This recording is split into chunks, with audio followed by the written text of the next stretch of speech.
PM Modi के मन की बात का 126वां एपिसोड, सागर परिक्रमा करने वाले 2 अफसरों की चर्चा, छठ पूजा, दिवाली का जिक्र। पीएम मोदी के मन की बात के कार्यक्रम को सीएम रेखा गुप्ता ने सुना। सीएम रेखा गुप्ता ने एक्स पर वोकल फॉर लोकल का किया आह्वान, कहा त्योहारों में स्वदेशी खरीदने की अपील।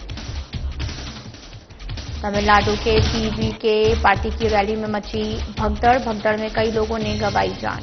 पीएम मोदी ने 2 लाख मुआवजे का किया ऐलान।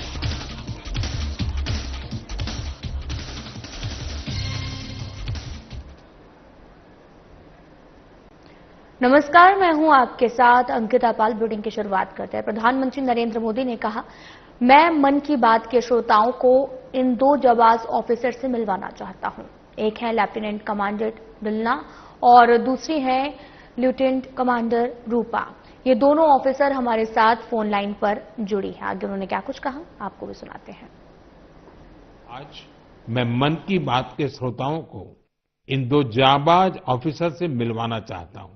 एक है लेफ्टिनेंट कमांडर दिलना और दूसरी है लेफ्टिनेंट कमांडर रूपा। ये दोनों ऑफिसर्स हमारे साथ फोन लाइन पर जुड़ी हुई हैं। हेलो। Hello sir. नमस्कार जी। नमस्कार सर। तो मेरे साथ लेफ्टिनेंट कमांडर दिलना और लेफ्टिनेंट कमांडर रूपा दोनों हैं आप साथ में?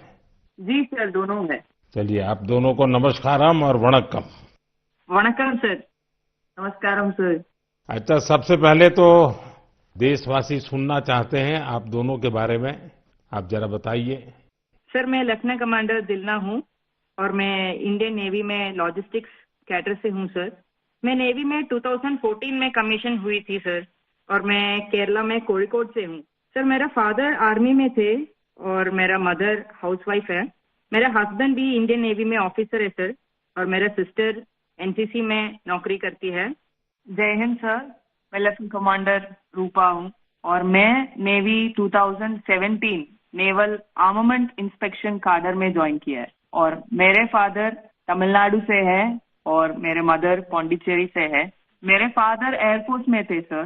एक्चुअली डिफेंस ज्वाइन करने के लिए मुझे उनसे ही प्रेरणा मिली और मेरी मदर होम मेकर थी। अच्छा दिलना और रूपा, आपसे मैं जानना चाहूंगा कि आपकी जो सागर परिक्रमा में आपका एक्सपीरियंस देश सुनना चाहता है और मैं पक्का मानता हूँ ये कोई सरल काम नहीं है, कई कठिनाइयां आई होगी, बहुत मुश्किलें आपको पार करनी पड़ी होगी। जी सर, मैं आपको ये बोलना चाहती हूँ कि लाइफ में सर एक बार हमें ऐसा मौका मिलता है जो हमारी जिंदगी बदल देती है सर। और ये सर्कम नेविगेशन वो हमारे लिए ऐसी एक अपॉर्चुनिटी थी जो इंडियन नेवी और इंडियन गवर्नमेंट ने हमें दिया है। और इस एक्सपेडिशन में हम लगभग 47,500 किलोमीटर सेल किया सर। हमने 2 अक्टूबर 2024 को निकला गोवा से और 29 मई 2025 को वापस आया। और इस एक्सपेडिशन हमें कंप्लीट करने के लिए 238 डेज लगे सर और 238 डेज हम सिर्फ दोनों थे सर इस बोट पे।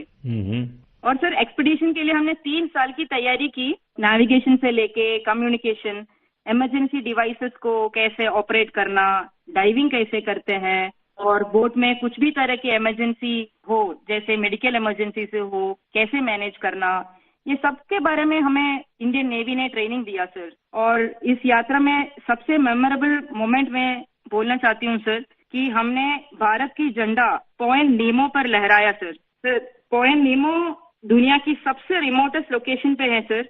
वहां से सबसे पास कोई इंसान है तो वो इंटरनेशनल स्पेस स्टेशन में है और वहां पे एक सेल बोट में पहुंचने वाला पहला भारतीय और पहला एशियन और दुनिया के पहला इंसान हम बने सर। और ये हमारे लिए गर्व की बात है सर। वाह, बहुत बहुत बधाई आपको। Thank you sir. आपके साथी भी कुछ कहना चाहते हो? सर, मैं ये कहना चाहती हूँ कि ये सेल बोट से ये दुनिया का सर्कम नेविगेशन जो किया है उनका नंबर माउंट एवरेस्ट पहुंचने वाले के नंबर से बहुत कम है। और एक्चुअली जो सेल बोट से अकेले जो सर्कम नेविगेशन करते हैं उनके नंबर जो स्पेस में गए हैं उनके नंबर से भी बहुत कम है। अच्छा, इतनी कॉम्प्लेक्स जर्नी के लिए बहुत टीम वर्क की जरूरत होती है और वहाँ तो टीम में आप 2 ही ऑफिसर्स थे, आप लोगों ने कैसे मैनेज किया इसको? जी सर, ऐसे यात्रा के लिए हम दोनों को एक साथ मेहनत करना पड़ता था। और जैसे लेफ्टिनेंट कमांडर दिलना ने बोला, ये अचीव करने के लिए सिर्फ दोनों था बोट पे, और हम बोट रिपेयरर थी, इंजन मैकेनिक थी, sail maker, medical assistant, cook, cleaner, diver, navigator, और सब कुछ एक साथ बनना पड़ता था। और ये हमको अचीव करने के लिए इंडियन नेवी का बड़ा कंट्रीब्यूशन था, और हमको हर तरह की ट्रेनिंग दिया है। एक्चुअली सर, हम 4 साल से साथ सेल कर रहे हैं, तो एक दूसरे की स्ट्रेंथ और वीकनेस हम अच्छी तरह से जानते हैं। इसलिए हम सबको कहते हैं कि हमारे बोट पर एक इक्विपमेंट थी जो कभी फेल नहीं हुआ, वो हम दोनों का टीम वर्क था।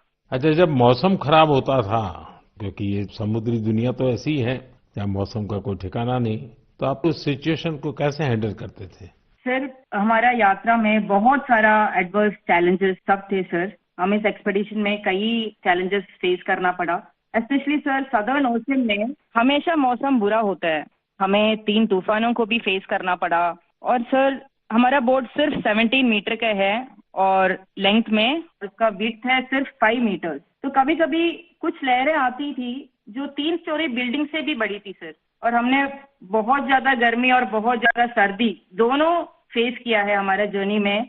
अंटार्कटिका में सर, जब हम सेल कर रहे थे, हमारा टेम्परेचर 1 डिग्री सेल्सियस और 90 किलोमीटर पर आवर का हवा दोनों एक साथ हमको सामना करना पड़ा था। और हमने ठंड से बचने के लिए 6 to 7 लेयर कपड़े एक साथ पहनते थे, और पूरा सदर्न ओशन हमने ऐसी 7 लेयर ऑफ क्लोथिंग से किया सर। एंड कभी कभी हम गैस स्टोव लेके हमारा हाथ को गर्म करते थे सर। और कभी ऐसे सिचुएशंस भी होते हैं जब हवा बिल्कुल नहीं होता है और हम सेल्स पूरा नीचे करके हम ड्रिफ्ट होते रहते हैं। और ऐसे वाले सिचुएशन में एक्चुअली सर हमारे पेशेंस टेस्ट होता है। लोगों को सुन करके भी बहुत हैरानी होगी कि हमारे देश की बेटियां ऐसा कष्ट उठा रही हैं।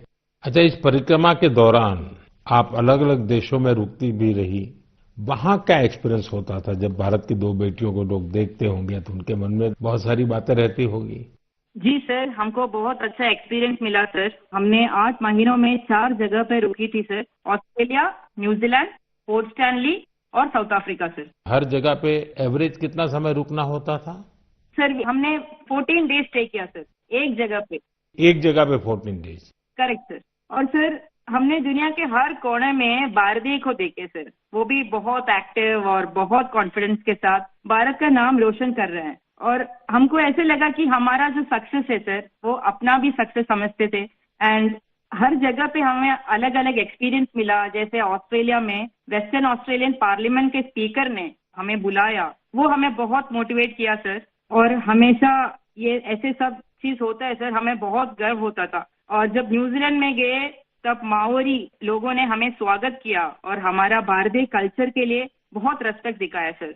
एंड एक इम्पोर्टेंट चीज है सर, पोर्ट स्टैनली एक रिमोट आइलैंड है सर, वो साउथ अमेरिका के पास है। वहाँ पे टोटल पॉपुलेशन सिर्फ 3500 है सर। लेकिन वहाँ हमने एक मिनी इंडिया देखा। एंड वहाँ पे 45 इंडियंस थे। उन्होंने हमें अपना समझा और हमें घर जैसा महसूस कराया सर। अच्छा, देश की उन बेटियों के लिए आप दोनों क्या मैसेज देना चाहेगी जो आपकी तरह ही कुछ अलग करना चाहती हैं? सर, मैं लेफ्टिनेंट कमांडर रूपा बोल रही हूँ अभी। मैं आपके माध्यम से मैं सबको ये कहना चाहती हूँ कि अगर कोई भी अपने दिल लगा के मेहनत किया तो इस दुनिया में कुछ भी इम्पॉसिबल नहीं है। आप कहाँ से हो, कहाँ पैदा हुआ है, वो कुछ मैटर नहीं करता। सर, ये हम दोनों का इच्छा है कि भारत की युवा और महिलाएं बड़े बड़े सपना देखें और फ्यूचर में और गर्ल्स और विमेन डिफेंस में, स्पोर्ट्स में, एडवेंचर में शामिल होकर देश का नाम रोशन करें। दिलना और रूपा, आपकी बातें सुनकर मुझे भी बहुत रोमांच अनुभव हो रहा है कि कितना बड़ा साहस आपने किया है। आप दोनों को मेरी तरफ से बहुत बहुत धन्यवाद। निश्चित तौर पर आपकी मेहनत, आपकी सफलता, आपकी अचीवमेंट देश के युवकों को, देश की युवतियों को बहुत प्रेरित करेगी। ऐसे ही तिरंगा लहराते रहिए। भविष्य के प्रयासों के लिए आपको मेरी ढेरों शुभकामनाएं। Thank you sir. बहुत बहुत धन्यवाद। सीएम रेखा गुप्ता ने ट्वीट करते हुए कहा कि ईस्ट विनोद नगर मयूर विहार में केंद्रीय राज्य मंत्री श्री हर्षवर्धन जी, कैबिनेट सहयोगी पंकज सिंह जी, विधायक रविंदर सिंह नेगी जी और स्थानीय नागरिकों के साथ में प्रधानमंत्री नरेंद्र मोदी जी के प्रेरक मन की बात कार्यक्रम को सुना। प्रधानमंत्री नरेंद्र मोदी जी के भारतीय संस्कृति, राष्ट्र निर्माण में राष्ट्रीय स्वयंसेवक संघ की भूमिका और कई महत्वपूर्ण विषयों पर अपने विचारों को साझा किया। राष्ट्रीय स्वयंसेवक संघ के ये 100 वर्षों की यात्रा हम सभी को गौरवान्वित करती है। अभी हम दुर्गा पूजा का उत्सव मना रहे हैं और आने वाले दिनों में विजयदशमी, दीपावली और साथ ही छठ पूजा जैसे प्रमुख पर्वों की भी तैयारी है, जो हमारी समृद्ध भारतीय संस्कृति और परंपराओं का सजीव प्रतिबिंब है।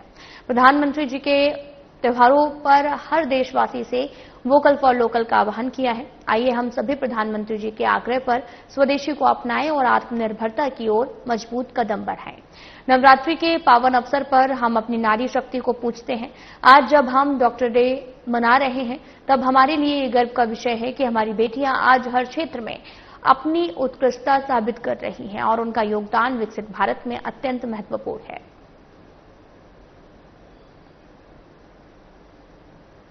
तमिलनाडु के करूर में अभिनेता से राजनेता बने थलपति विजय की पार्टी तमिलगा वेट्री कंजम टीवीके के रैली में हुई है।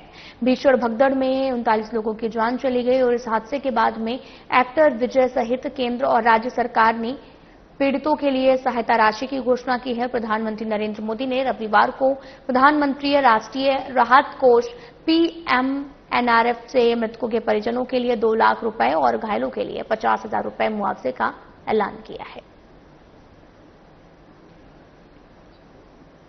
तमिलनाडु के करूर में अभिनेता से राजनेता बने थलपति विजय की पार्टी तमिलगा वेट्री कंजम टीवीके की रैली में हुई है। भीषण भगदड़ में 39 लोगों की जान चली गई है और इस हादसे में एक्टर विजय सहित केंद्र और राज्य सरकार ने पीड़ितों के लिए सहायता राशि की घोषणा की है। तमिलनाडु के मुख्यमंत्री M.K. स्टालिन ने भगदड़ में मारे गए लोगों के परिवारों को 10-10 लाख रुपए की अनुग्रह राशि देने की घोषणा की है। आपको बताते चलें कि स्टालिन का 10 लाख रुपए का ऐलान किया गया है। भगदड़ में कई लोगों ने अपनी जान गंवाई है और इसको लेकर की तस्वीरें भी आपको दिखा रहे हैं, जहां पर बड़ी संख्या में लोगों का हुजूम वहां पर पहुंचा था। इस दौरान भगदड़ मच गई है और जिसको लेकर स्टालिन ने 10 लाख रुपए मुआवजे का भी ऐलान कर दिया है। आपको बताते चलें कि दिल दिमाग पर बोझ, करूर भगदड़ पर अभिनेता विजय की प्रतिक्रिया भी इस दौरान सामने आई। पीएम ने मुआवजे की बात भी कही है। भगदड़ में कई लोगों ने जान गंवाई है। तमिलनाडु के करूर में अभिनेता से नेता बने विजय की पार्टी टीवीके की रैली में भगदड़ से 40 लोगों की मौत हुई है। साथ ही 90 से अधिक लोग घायल हैं, जिनमें महिलाएं, बच्चे शामिल हैं। घायलों को अलग अलग अस्पतालों में भर्ती कराया गया है। राजधानी के कैनॉट प्लेस स्थित सेंट्रल पार्क में आयोजित नमो रन कार्यक्रम में मुख्यमंत्री रेखा गुप्ता शामिल हुई। ये दौड़ प्रधानमंत्री नरेंद्र मोदी के जन्मदिवस के उपलक्ष्य में चल रहे सेवा पखवाड़े का हिस्सा रही है, जिसमें दिल्ली के हजारों बच्चों और युवाओं ने बढ़ चढ़कर हिस्सा लिया है। और वहीं सीएम ने यह भी कहा कि केवल एक दौड़ नहीं है, बल्कि युवा शक्ति का जागरण और नए भारत की ऊर्जा का प्रतीक है। उन्होंने सभी प्रतिभागियों को बधाई देते हुए कहा, विकसित दिल्ली और नशा मुक्त भारत का संदेश देने वाली ये पहल युवाओं की सोच और संकल्प को दर्शाती है। सीएम रेखा गुप्ता ने इस अवसर पर शहीद आजम भगत सिंह की जयंती पर उन्हें श्रद्धांजलि दी है। युवाओं से आह्वान किया है वे उनके साहस और बलिदान से प्रेरणा लेकर भारत को आत्मनिर्भर और विकसित राष्ट्र बनाने में योगदान दें।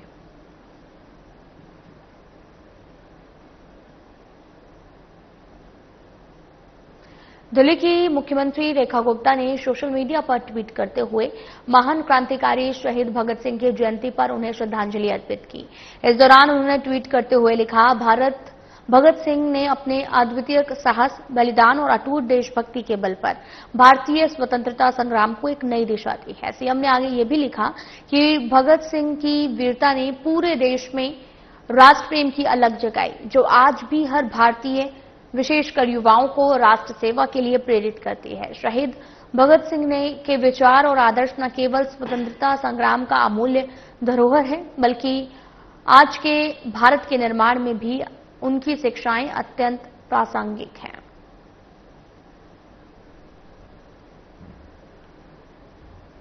दिल्ली पुलिस ने दिवाली से पहले ही बड़ी कार्रवाई करते हुए राजौरी गार्डन स्थित विशाल एनक्लेव के एक घर से तमाम पटाखे जब्त किए हैं। और आपको यह भी बताते चलें कि ये पटाखे घर में हर कोने किचन में छिपा कर रखे गए थे, जहां डीसीपी वेस्ट की स्पेशल स्टाफ टीम ने इंस्पेक्टर राजेश मौर्य के नेतृत्व में कार्रवाई करते हुए मौके से 3 लोगों को गिरफ्तार किया है, जो इन पटाखों की पैकिंग कर सप्लाई की तैयारी कर रहे थे। जहां जांच में पता चला कि आरोपी परिवार मीरा रोड, गुरुग्राम और साथ ही गाजियाबाद से पटाखे खरीदकर दिल्ली में ऊंचे दामों पर बेचने की तैयारी कर रहे थे, जबकि सुप्रीम कोर्ट ने पटाखों की बिक्री और भंडारण पर रोक लगाई है।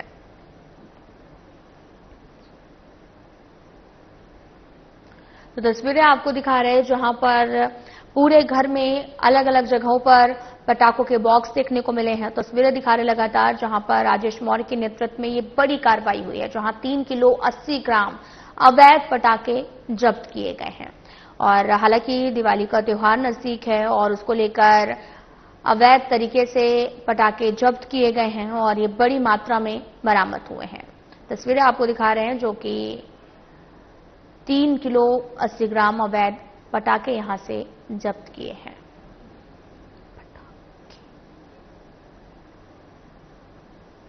में सुरक्षा के मद्देनजर वेस्ट डिस्ट्रिक्ट के स्पेशल स्टाफ ने राजौरी गार्डन स्थित एक मकान से 3,580 किलोग्राम अवैध पटाखे बरामद किए हैं।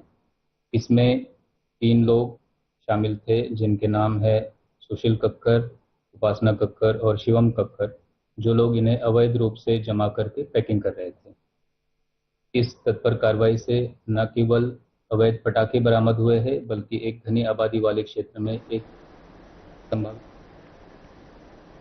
राष्ट्रपति द्रौपदी मुर्मू ने इलाहाबाद उच्च न्यायालय में 24 न्यायाधीशों की नियुक्ति की है। इसके अलावा हिमाचल प्रदेश उच्च न्यायालय में भी 2 न्यायाधीशों की नियुक्ति की गई, जबकि कर्नाटका की अगर बात की जाए तो उच्च न्यायालय में 1 स्थायी न्यायाधीश और 3 अतिरिक्त न्यायाधीशों की नियुक्ति की गई है।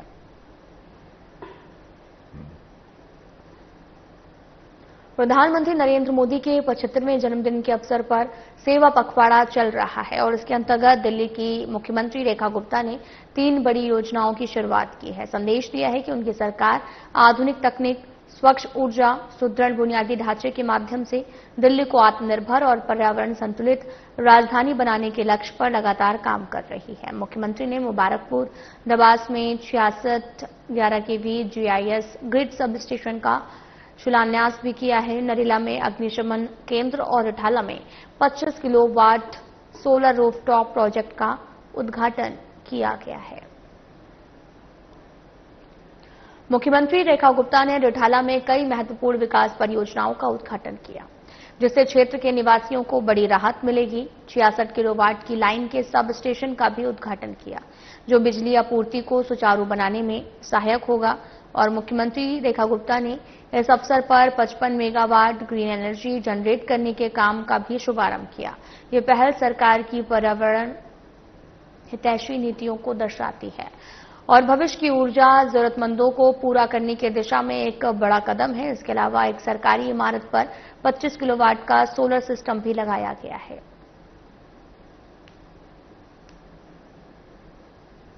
समर्पित एक नई सेवा आज इस क्षेत्र से हमने 3 बड़े उद्घाटन किए।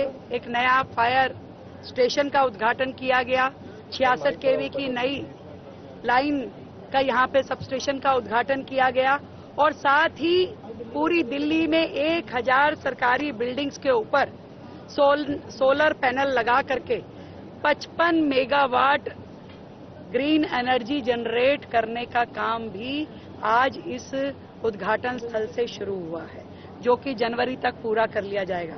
25 फिलहाल बुलेटिन में इतना ही। नमस्कार।